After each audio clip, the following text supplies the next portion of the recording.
Oi gente, tudo bem com vocês? Eu sou Maísa Barbosa, esse é o canal Trama Literária e hoje a gente fala de um livro muito importante que é Mulheres, Raça e Classe, da Angela Davis. E se você está chegando por aqui agora,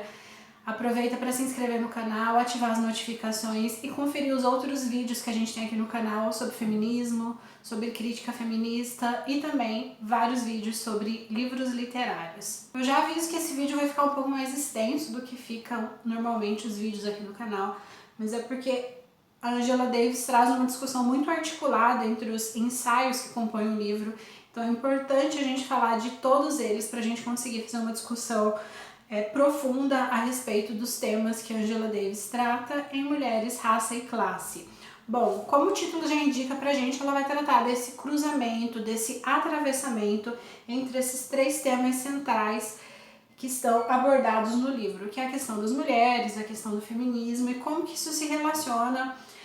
às questões da raça e também às questões de classe. Ela faz a sua análise pautada nos Estados Unidos, desde lá do período da escravidão, e ela vem vindo ao longo da história e vai mostrando como tudo isso foi se alterando, como tudo isso foi se transformando dentro de uma sociedade extremamente racista. Davis vai tratar de temas extremamente importantes, extremamente complexos, mas sempre de maneira muito didática e sem também enrolar muito nas explicações, como às vezes acaba acontecendo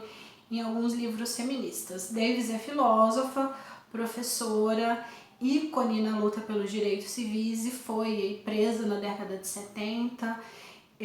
ficou foragida um tempo, foi considerada inimiga da nação. Então Angela Davis tem uma história de muita luta e também de muita reflexão em relação aos direitos da população negra e em relação aos direitos das mulheres negras. Eu gosto de duas coisas especialmente nesse livro, uma que é o fato de que a gente entende por que Angela Davis é Angela Davis, porque ela trava uma reflexão muito madura e muito crítica e ao mesmo tempo muito acessível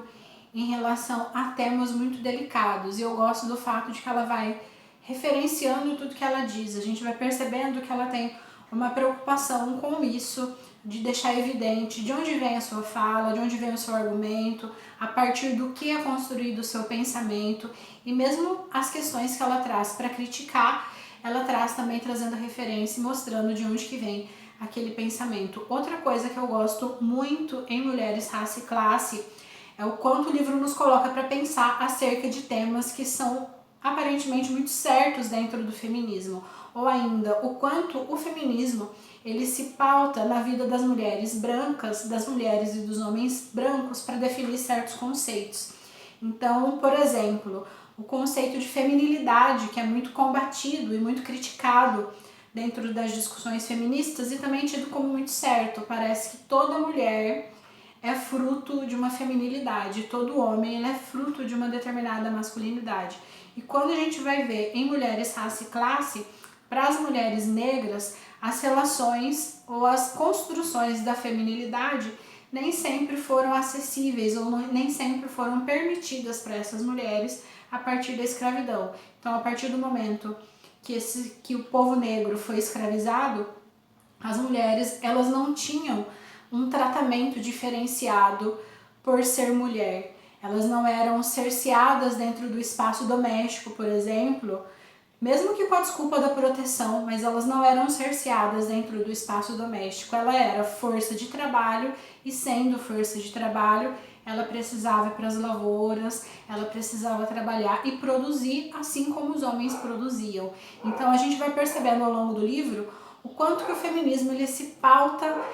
prioritariamente na vida e nas relações de mulheres e homens brancos para poder empreender uma discussão acerca de diversos conceitos fundamentais do feminismo. Mulheres, Raça e Classe é o primeiro livro da Angela Davis que chega ao Brasil. Ele foi publicado em 1981, chegou ao Brasil em 2016 pela editora Boitempo. O outro dela também muito famoso é A Liberdade é uma Luta Constante, e esse aqui, Mulheres, Raça e Classe, é composto por 13 ensaios. No primeiro capítulo, O Legado da Escravidão, Parâmetros para uma Nova Condição da Mulher, a Angela Davis vai discutir uma série de questões, mas ela começa abordando o modo como a opressão de mulheres brancas e negras se constroem por perspectivas diferentes. Então, quanto que as mulheres brancas e as negras têm uma história diferente, por conta disso tem uma relação diferente com a militância, vão ter uma relação diferente com as lutas relacionadas ao feminismo. Por exemplo, essa ideia de que a mulher conquistou o mercado de trabalho é uma ideia muito discutida e às vezes muito pacífica dentro do feminismo. E a gente ter parte dessa perspectiva somente da perspectiva da mulher branca. Então a mulher branca, ela não podia trabalhar, aliás, a mulher branca de classe média alta não podia trabalhar e de repente essa mulher conquista o mercado de trabalho, ela tem acesso a esse mercado. Enquanto que para as mulheres negras, o trabalho sempre foi uma realidade. Então, a partir do momento que as mulheres negras foram escravizadas, essas mulheres estavam trabalhando. Então, essas mulheres não conquistam um trabalho em determinado momento. E esse trabalho, obviamente, era sempre relacionado a muita opressão. E provavelmente, pelo menos para mim, na minha leitura, esse é o capítulo mais forte, justamente porque ela vai mostrar o quanto a opressão em relação à mulher negra era constante dentro do sistema escravagista. Então essa mulher, ela tinha que produzir tanto quanto o homem produzia, e fora isso ela ia acumular ainda outras opressões, como a questão do estupro, como a maternidade, e não é maternidade para criar o filho, ela era vista muitas vezes como alguém que estava ali para reproduzir. Então, a partir do momento que ela paria, em pouco tempo ela já tinha que estar novamente na lavoura, e aí o seu filho ia ser criado por outras crianças ou por outras pessoas, e ela não tinha a possibilidade de se dedicar a essa criança num processo comum de maternidade. Então a gente vai percebendo o quanto a mulher escravizada, ela era oprimida por uma série de opressões, por uma série de vias de opressão. Isso vai gerar uma série de outras problemáticas. Então, como dentro do sistema escravagista a mulher acabava tendo mais valor do que o homem negro, justamente por conta desse processo de reprodução e por conta dessa possibilidade de explorar essa mulher por diferentes vias, diferentemente do que acontecia com o homem negro, essa mulher ela vai ter mais valor dentro de uma sociedade escravagista. Por conta disso, vai se formar o que Angela Davis chama de família matrilocal, que é uma família que precisa, forçosamente, girar em torno da mulher. E aí o que vai acontecer? Mais tarde, isso lá em 1965, isso vai ser usado, esse fato de muitas vezes as famílias negras serem matriarcais ou matrilocais, isso vai ser entendido como, isso vai ser usado para justificar o atraso do povo negro. Então, ao invés de se falar de todo o processo de escravidão e de todo o processo de opressão que acontecia mesmo depois, após a abolição da escravatura, então essas mulheres, o fato de essas famílias serem matrilocais era usado como justificativa para dizer, então é por conta disso que o povo negro é atrasado, porque não é uma família patriarcal, é uma família matrilocal. E aí ela vai dizer que esse processo ele foi sempre muito devastador para o povo negro, justamente porque homens, mulheres e crianças eram vendidos indiscriminadamente, sem nenhuma preocupação com a manutenção de uma estrutura familiar. Novamente a gente volta para os conceitos de masculinidade e de feminilidade. Como eram conceitos que não se aplicavam para as famílias escravizadas, tanto as tarefas domésticas no aspecto mais pequeno, como em relação às resistências, elas eram feitas, fossem por homens ou por mulheres. Então não havia a divisão de a mulher fica dentro de casa e faz o serviço doméstico dentro de sua família e o homem vai ter ações e atividades de resistência. Não. Tanto os trabalhos domésticos quanto as ações de resistência eram empreendidas por homens e mulheres. E aí no capítulo 1, Angela Davis vai descrever uma série de resistências, de ações de resistência empreendidas por mulheres. E ela também vai discutir a respeito do estupro. O estupro, ela vai citar, aliás, várias vezes no livro como essa ação que é tida como uma ferramenta de opressão, seja das mulheres ou seja de uma determinada mulher em específico. Então, como ela destaca, e isso é muito importante a gente saber, que o estupro ele não é um ato sobre desejo, sobre sentimento, ele é sempre um ato sobre a vontade de oprimir, sobre a vontade de dominar. Ela finaliza o capítulo dizendo a respeito de um livro que ela vai retomar em alguns outros momentos, que é o livro A Cabana do Pai Tomás, que é um livro escrito por uma mulher branca e que, apesar, como ela destaca, de ser um livro bastante problemático no que diz respeito entre a relação entre os povos escravizados e os senhores, ela vai dizer que foi um livro fundamental para poder começar a fazer com que as pessoas brancas, especialmente as mulheres brancas, se vinculassem com as causas abolicionistas, justamente porque para muitas mulheres foi a partir desse livro que elas conseguiram enxergar, ou que elas puderam enxergar, que a população escravizada eram pessoas, vamos dizer assim. Então, foi um livro fundamental para mostrar para mulheres brancas o quanto que era necessário, o quanto que aquele sistema era opressor e injusto. Então, vai ser justamente a partir desse livro, que apesar de ter uma série de representações problemáticas, vai ser justamente a partir desse livro que muitas mulheres brancas vão se vincular à causa da população negra. No capítulo 2, o movimento anti-escravagista e a origem dos direitos das mulheres, Angela Davis vai tratar a respeito de como foram as primeiras movimentações em torno dos direitos das mulheres. Então ela vai tratar sobre isso em pelo menos 3 capítulos, a respeito de como que o movimento anti-escravagista foi acontecendo em paralelo ao movimento pelos direitos das mulheres. E ela vai tratar a respeito de como as mulheres brancas foram importantes para o movimento abolicionista, justamente porque essas mulheres, no início ali do capitalismo industrial, essas mulheres começavam então a migrar para os espaços de trabalho, essas mulheres brancas começavam a ocupar espaços de trabalho nas fábricas inicialmente, e aí começava a se acumular sobre essa mulher uma série de trabalhos, uma série de atividades. Ela tinha que dar conta do trabalho na fábrica, ela tinha que dar conta do serviço em casa, e aí o trabalho nessas fábricas era extremamente exaustivo, cargas horárias exaustivas. Então essas mulheres começaram a fazer uma relação ali entre a opressão que elas sofriam e a opressão que as mulheres negras e os homens negros também sofriam. Elas vão se autodenominar muitas vezes escravas, justamente porque elas vão se considerar pessoas completamente destituídas de direitos, e aí elas vão começar a fazer essa relação e vão se juntar nesses movimentos, nessa militância, vão ter contato também, vão começar a ter contato com a militância abolicionista, e vai ser justamente nesse momento que as mulheres brancas vão começar a apoiar o povo negro em relação ao abolicionismo. Davis também vai citar um homem negro que foi fundamental para a conquista dos primeiros direitos das mulheres, que foi o Frederick Douglass. Então, Frederick Douglass ele vai ter uma atuação bastante importante, ele vai ser um dos poucos homens que vão lutar muito ativamente pela conquista dos direitos das mulheres. E aí, mulheres brancas e negras. Ele vai estar sempre engajado, ele vai estar sempre pensando e possibilitando que essas mulheres tenham espaço dentro dos movimentos. Então, ele vai ser uma voz bastante importante para transformações em relação ao direito das mulheres. Na mesma perspectiva, também crescia a participação das mulheres de classe mais abastadas, das mulheres de classe média alta,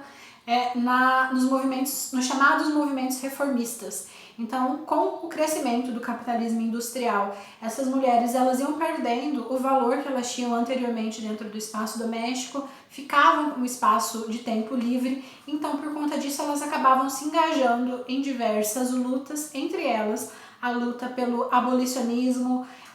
pela educação das mulheres mais pobres, pela educação das mulheres negras. Então, tanto as mulheres da classe operária foram bastante importantes, como as mulheres de classe abastadas foram importantes nesse momento, apesar de, como a Angela Davis vai mostrar, essa história nem sempre tenha sido tão boa ou tão tranquila assim. No capítulo 3, intitulado Classe e Raça, no início da campanha pelos direitos das mulheres, a gente vai perceber de que maneira que as mulheres brancas foram se afastando tanto da luta abolicionista como também da luta pelas mulheres negras.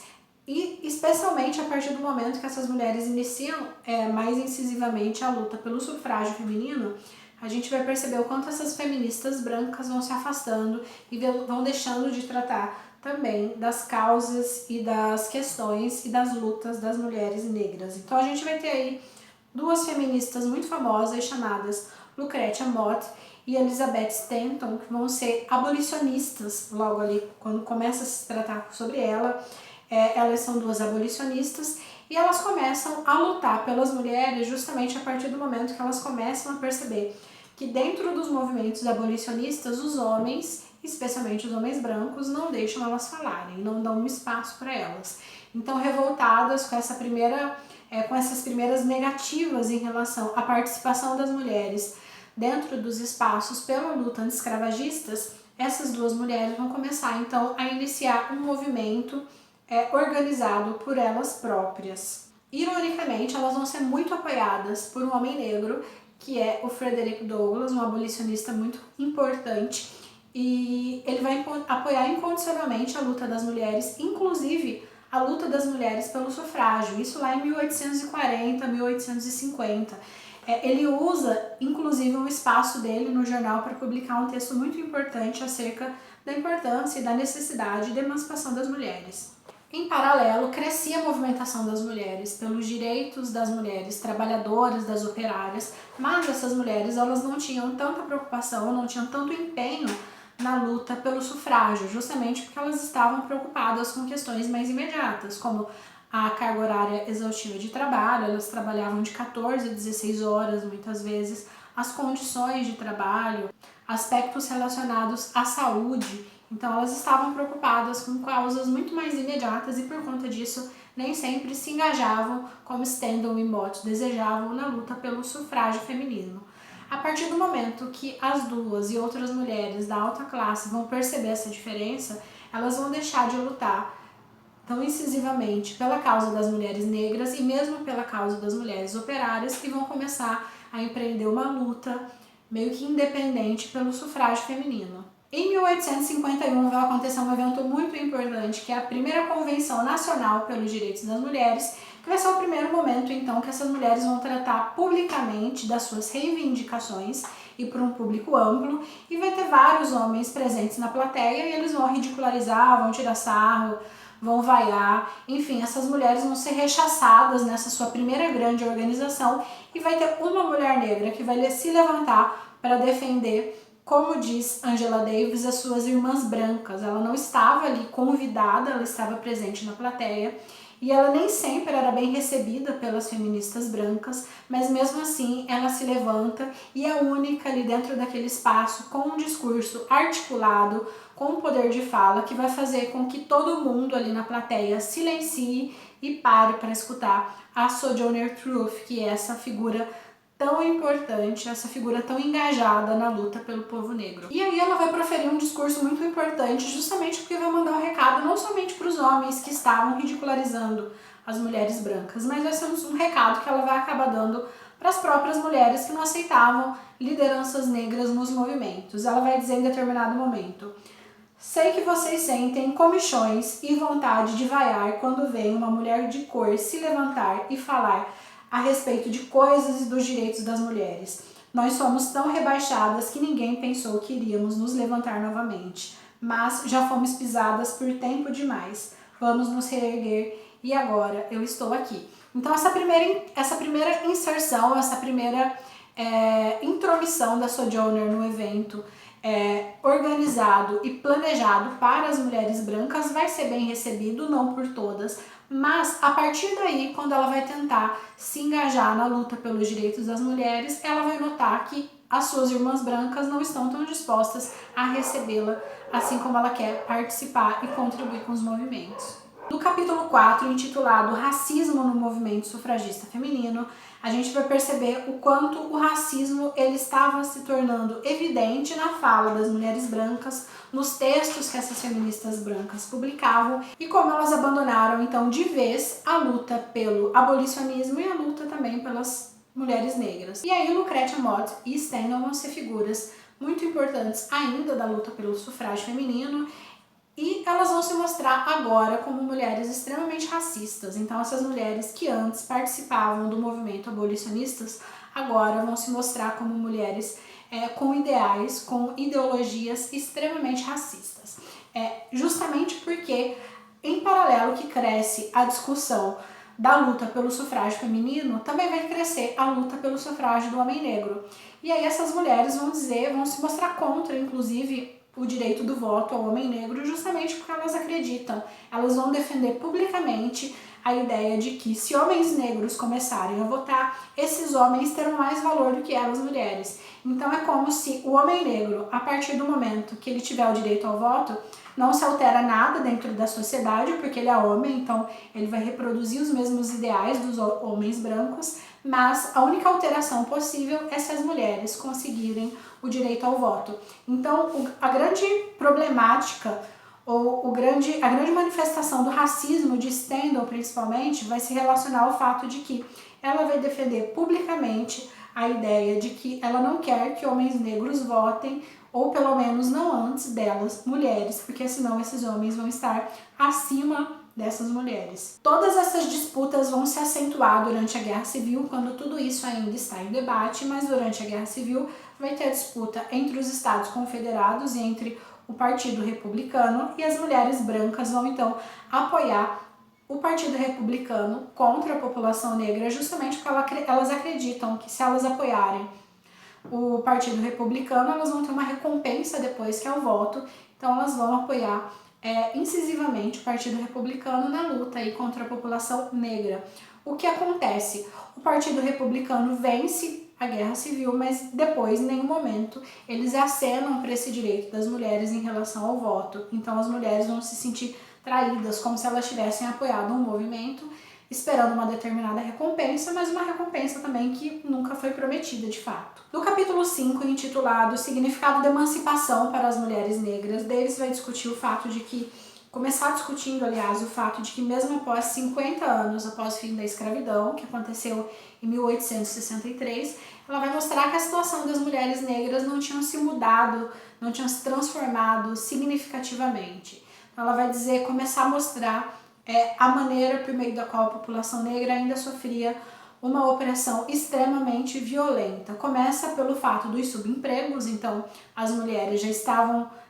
negras já estavam trabalhando de modo remunerado, mas era majoritariamente em subempregos, e nem sempre essas mulheres recebiam em dinheiro, elas recebiam em comida, elas combinavam de trabalhar uma determinada carga horária e precisavam acabar trabalhando muito mais. Então essa população ainda estava muito atrelada a vários ideais racistas que organizavam e que estruturavam a sociedade. É nesse momento também que Davis vai começar a discutir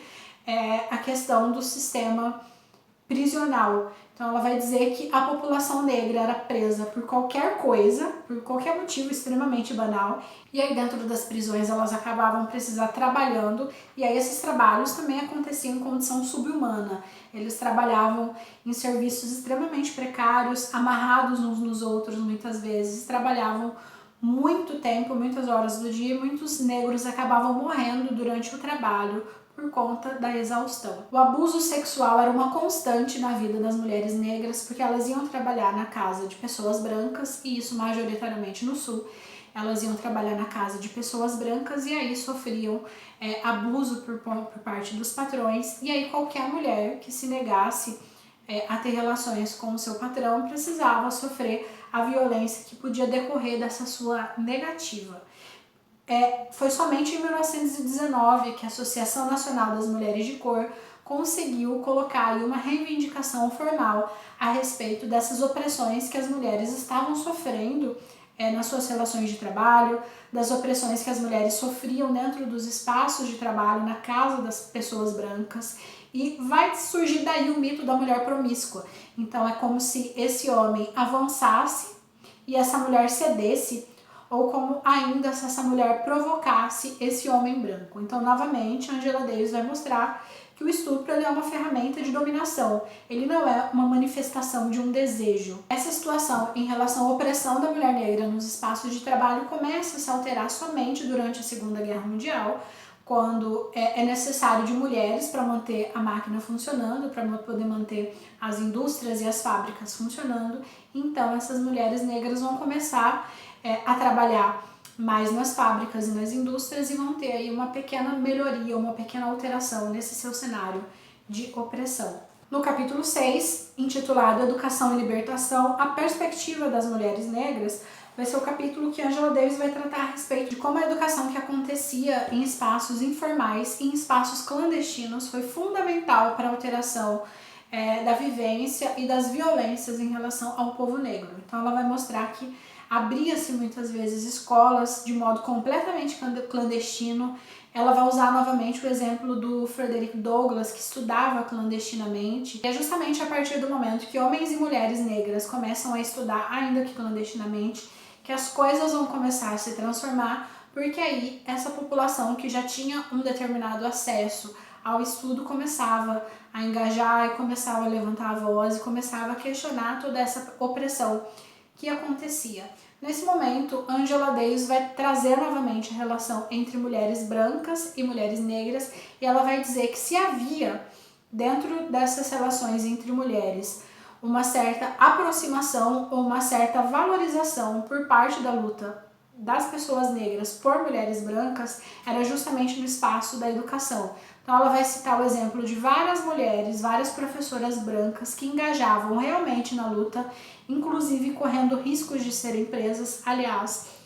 houveram mulheres brancas que foram presas por dar aula clandestinamente, por apoiar o povo negro no que diz respeito a esse espaço pela educação.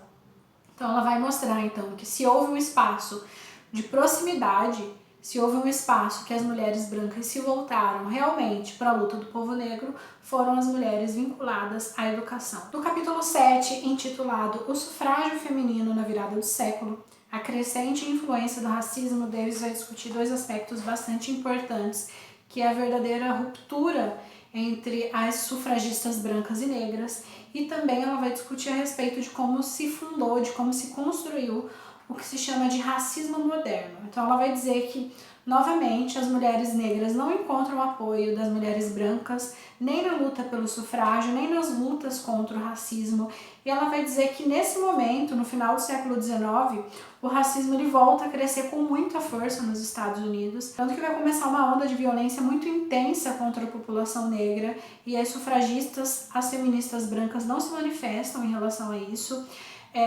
E aí tem uma determinada feminista branca que reconhece o apoio de Frederick Douglass em relação aos direitos das mulheres, ainda que essas mulheres reconheçam a trajetória e a luta de Frederick Douglass, por exemplo, na luta pelos direitos das mulheres. Quando essas mulheres sentem que precisam acenar e se tornar parceiras das mulheres do Sul na luta pelos direitos das mulheres, elas não deixam de mais uma vez negligenciar a luta contra o racismo, inclusive a luta pelos direitos das mulheres negras. O racismo, então, no final do século XIX, ele volta a crescer, como mostra Davis, e aí ele vai se manifestar de diversas formas, desde uma violência muito direta em relação a homens, mulheres e crianças negras, mas também em relação à lei da segregação racial, e aí, novamente, é retirado o direito dos homens negros ao voto. Então, cresce-se o racismo novamente, mas principalmente, além desse racismo crescer, ele vai se transformar no que Angela Davis chama de racismo moderno. No capítulo 8, intitulado As Mulheres Negras e o Movimento Associativo,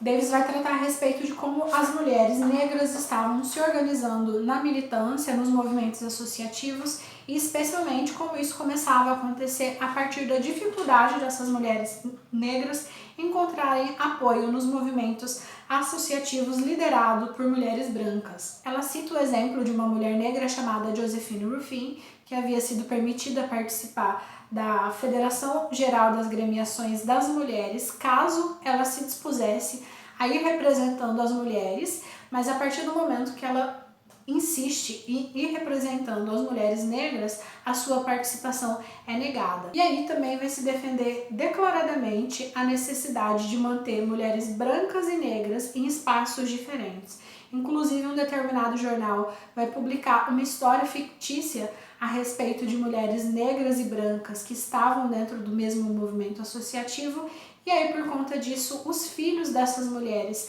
se viram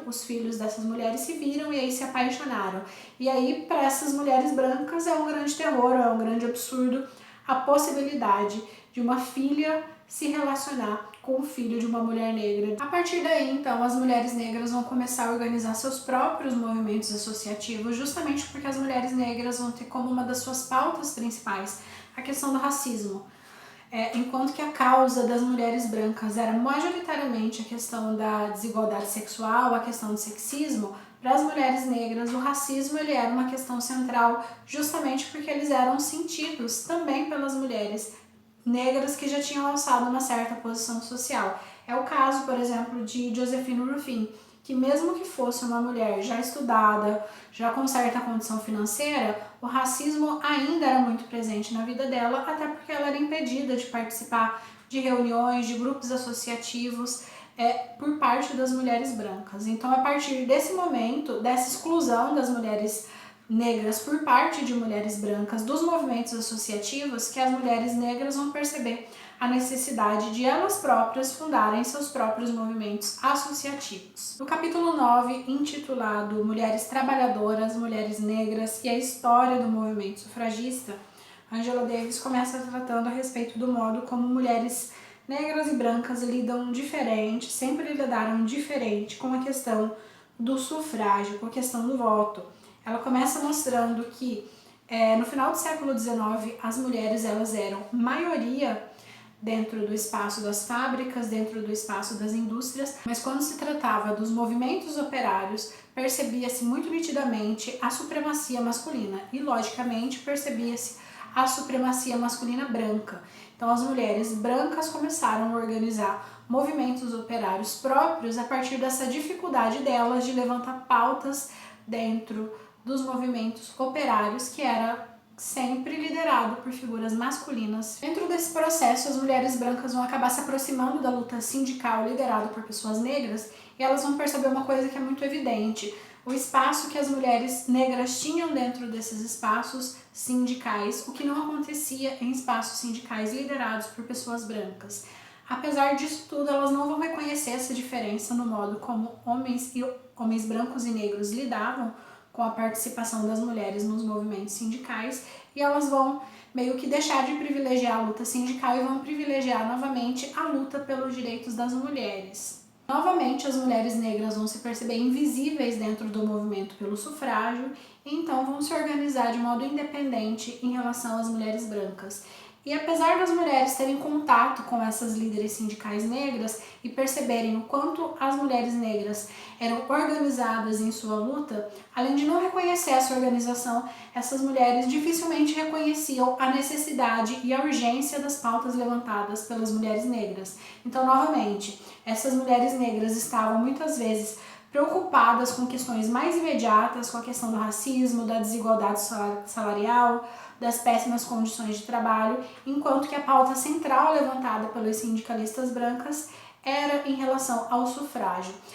A relação das mulheres negras com o sufrágio vai se alterar em 1909, como no movimento que ficou conhecido como Levante das 20.000, que foi justamente a partir dessa organização própria das mulheres negras que elas começaram a reconhecer no voto uma importante ferramenta para a transformação das suas condições de trabalho. Um aspecto muito importante na luta das sindicalistas negras era o fato de que, ao contrário das mulheres brancas, elas contavam muitas vezes com o apoio dos homens, inclusive de Frederick Douglass, que sempre estava engajado na luta pelos direitos das mulheres. Então esse apoio ele era sempre muito importante e diferenciava a organização das mulheres. Novamente, apesar das mulheres negras terem apoiado as mulheres brancas em várias ações, em várias iniciativas sindicais, essa luta e esse apoio foi esquecido quando se tratou outra vez das mulheres brancas precisarem ou quererem o apoio das mulheres do Sul.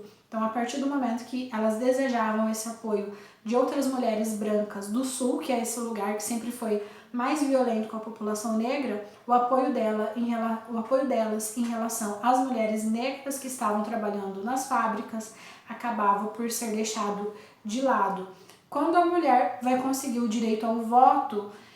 as mulheres negras vão ser duramente impedidas de exercer seu direito. Então, seja por meio de violência direta, de grupos em relação a mulheres negras, o que atingia muitas vezes crianças, como em lugares que elas foram realmente proibidas de votar. Então, novamente, a mulher negra não vai se opor e não vai apoiar as mulheres negras. E Angela Davis vai dizer: nas fileiras do movimento que havia lutado de maneira tão fervorosa pela concessão do direito ao voto às mulheres, dificilmente se ouve um grito de protesto. Então, a partir do momento que essas mulheres brancas conquistaram o direito ao voto, e esse direito ao voto, teoricamente, era um direito estendido às mulheres negras, a partir do momento que as mulheres negras foram impedidas de votar e foram muitas vezes agredidas pela tentativa e pelo desejo de exercer seu direito, as mulheres brancas vão silenciar. No capítulo 10, intitulado Mulheres Comunistas, Angela Davis vai dar o exemplo de várias mulheres comunistas importantes e que foram essenciais para a luta operária. E ela começa dizendo então que em 1848, no ano que Karl Marx e Engels escreveram Manifesto Comunista, ela vai dizer que a Europa então se tornou palco de diversos levantes, diversos movimentos revolucionários. E foi então no ano de 1900, com a criação do Partido Comunista, que a esquerda marxista começou a se alterar e começou a perceber diretamente a influência da figura de várias mulheres dentro desse movimento. Isso fez também com que o movimento sufragista criado pelas mulheres trabalhadoras quebrasse o monopólio das mulheres brancas e das mulheres brancas de classe média alta em relação ao movimento sufragista. E ela vai dizer que tanto o Partido Socialista como a Organização Sindical dos Trabalhadores Industriais do Mundo aceitavam a presença de mulheres e valorizavam a presença de mulheres, mas que é somente a Organização Sindical dos Trabalhadores Industriais do Mundo que vai aceitar o racismo como uma pauta de injustiça social. Então, muitas vezes dentro do Partido Comunista, a única razão que explicava a diferença, que explicava a violência, que explicava essas assimetrias era o fato de que essas pessoas pertenciam a uma classe inferiorizada. Então, se a gente for pensar na questão dos linchamentos que aconteciam sempre contra a população negra, para o Partido Comunista isso se explicava pelo fato de que tratavam-se de pessoas pobres, não necessariamente de pessoas negras. No capítulo 11, intitulado Estupro, Racismo e o Mito do Estuprador Negro, Angela Davis vai tratar a respeito do modo como se criou a imagem de que o homem negro é majoritariamente o estuprador, a pessoa que comete violência sexual, e ela vai dizer que isso é um reflexo direto do racismo. Então ela começa mostrando que a razão pela qual se criou uma série de leis anti-estupro foi pelo fato de que se desejava proteger o próprio homem. Então, a partir do momento que estupros vinham acontecendo, as suas irmãs, as suas filhas, as suas esposas poderiam ser estupradas, então, por conta disso, era necessário uma lei anti-estupro. Davis vai tratar de duas questões bastante importantes nesse capítulo, que é o fato de que muitas vezes homens negros eram condenados injustamente em relação a acusações de estupro, porque era muito fácil acusar um homem negro de estupro e esse homem ia sofrer, logicamente, a violência a partir dessa sua condenação. Outra questão é o fato de que muitas teóricas relacionadas a estudos relacionados ao estupro vão reproduzir uma série de ideais racistas, e isso ali em 1970, na década de 70. Então ela vai citar vários estudos que mostram, que vão corroborando a ideia de que o estuprador é quase sempre um homem negro ou um homem de minoria étnica. Então ela vai dizer que isso vai fazer com que se fortaleça, com o qual se dissemine essa ideia de que o estuprador é necessariamente um homem negro. Ela vai citar inclusive um caso muito famoso que é do Emmett Till, que foi um menino de 14 anos que assobiou para uma mulher branca e a partir disso ele foi morto e teve o seu corpo mutilado por conta dessa sua ação, e uma determinada pesquisadora, Brown Miller, vai dizer que caso ele não tivesse sido impedido, provavelmente ele teria violentado a mulher branca, porque assobiar para essa mulher passava de um ato de molecagem, era mais que uma molecagem, do que uma provocação. Era um aviso, na verdade, que o corpo daquela mulher branca pertencia a ele. Ela cita o exemplo de uma outra pesquisadora relacionada aos estudos em relação ao estupro, que vai citar uma estatística de que 90% dos estupradores são homens negros ou de minorias étnicas, enquanto que o número oficial dado pelo FBI é de 47%. Então ela inventa uma estatística de 90% para poder afirmar, para poder corroborar essa ideia ou esse mito de que o estuprador é necessariamente um homem negro ou um homem de minoria étnica. Penúltimo capítulo, capítulo 12, intitulado Racismo, Controle de Natalidade e Direitos Reprodutivos, e Davis vai mostrar o modo como mulheres brancas e negras sempre lidaram de maneira muito diferente com a questão do controle de natalidade, do planejamento familiar, do aborto. Então ela vai dizer que muitas vezes as justificativas usadas para o controle de natalidade eram pautadas em ideais racistas que nem sempre eram discutidos e levantados por mulheres brancas. Então ela começa mostrando que foi lá no final do século XIX que essa discussão começou a se tornar mais acentuada e as mulheres brancas foram necessariamente ridicularizadas pelos homens a partir do momento que elas desejavam efetuar um determinado planejamento familiar. Então a ideia de que o homem tinha acesso ao corpo da mulher era uma coisa muito aceita. Então o fato de a mulher planejar ou desejar controlar a própria natalidade era vista como uma coisa muito absurda. Outra questão é o fato de que a luta pelo direito do controle de natalidade por parte de mulheres brancas e negras sempre foi muito diferente, porque para as mulheres brancas ter controle sobre quantos filhos ela quer ter diz respeito a todo um processo de escolha, um processo de decisão, enquanto que para as mulheres negras a história vai mostrar, como a Angela Davis vai discutir, a história vai mostrar que não ter um filho muitas vezes acontecia por conta da situação de pobreza, das condições sociais, do racismo, da violência. Então, quando uma mulher negra decide não ter o filho, é por uma razão, e quando uma mulher branca decide não ter um filho, é por uma razão completamente diferente. Na década de 70, essas questões raciais relacionadas à luta pelo direito das mulheres à natalidade vão se tornar muito mais evidente, justamente porque após o direito ao aborto ter sido conquistado, o dinheiro público direcionado para o aborto ele vai minar significativamente. E quem vai ser prejudicado com isso mais diretamente vão ser as mulheres negras, as mulheres porto-riquenhas, as mulheres latinas. Então toda essa população não branca vai ser mais afetada diretamente por essa retirada de verba